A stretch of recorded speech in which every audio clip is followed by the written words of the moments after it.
Bismillahirrahmanirrahim. Assalamualaikum warahmatullahi wabarakatuh. Perkenalkan, nama saya Rio Bima Fianda, nomor induk mahasiswa 203020661. Saya berasal dari kelas B. Baik, di sini saya akan menjelaskan tentang hukum perdata. Pengertian hukum perdata. Hukum sendiri memiliki arti peraturan yang berupa norma dan sanksi yang dibuat dengan tujuan untuk mengatur tingkah laku manusia, menjaga ketertiban, keadilan, mencegah terjadinya kekacauan. Hukum menjadi pedoman bagi masyarakat dalam bertindak. Terdapat sanksi dan hukuman bagi orang yang melanggar hukum. Langsung saja ke pengertian hukum perdata. Hukum perdata yaitu ketetapan yang mengatur hak dan kewajiban antar individu dalam masyarakat. Secara umum, pengertian hukum perdata yaitu semua peraturan yang mengatur hak dan kewajiban perorangan dalam hubungan masyarakat. Hukum perdata disebut pula dengan hukum privat karena mengatur kepentingan perseorangan. Asas-asas hukum perdata.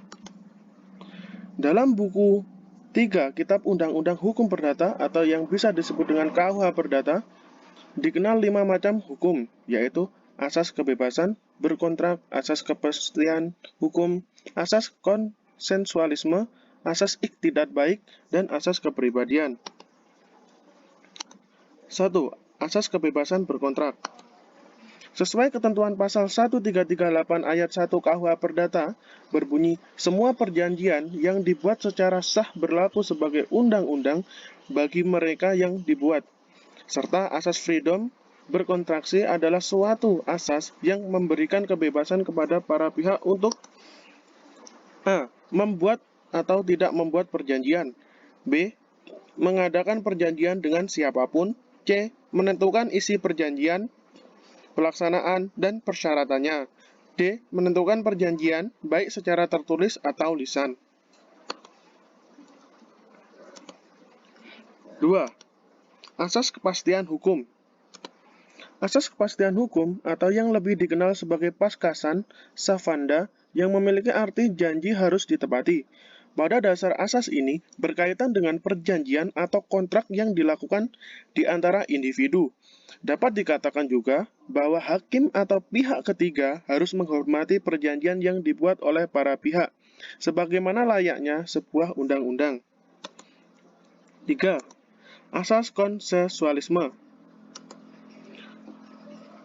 Perjanjian harus didasarkan pada konvensi atau kesepakatan dari pihak yang membuat perjanjian. Berdasarkan asas konsensualisme itu, dianut paham bahwa suatu tujuan kontraktual adalah bertemunya kehendak dengan konvensi para pihak yang membuat kontrak. Asas konsensualisme ini terdapat di dalam pasal 1320 KUH Perdata.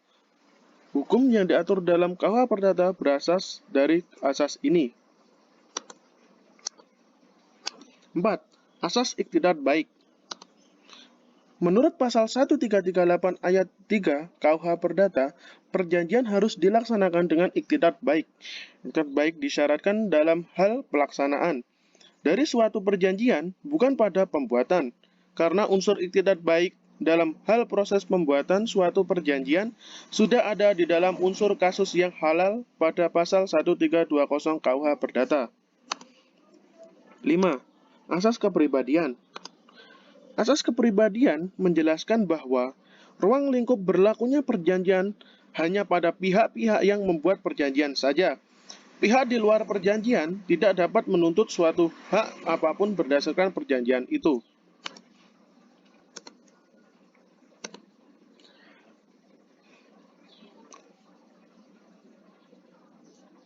1. Hukum perdata dalam arti luas. Hukum perdata dalam arti luas pada hakikatnya meliputi semua hukum privat material, yaitu segala hukum pokok yang mengatur kepentingan-kepentingan perseorangan, termasuk hukum yang tertera dalam KUH Perdata, serta yang diatur dalam sejumlah peraturan undang-undang lainnya, seperti mengenai koperasi, perniagaan, dan kepailitan.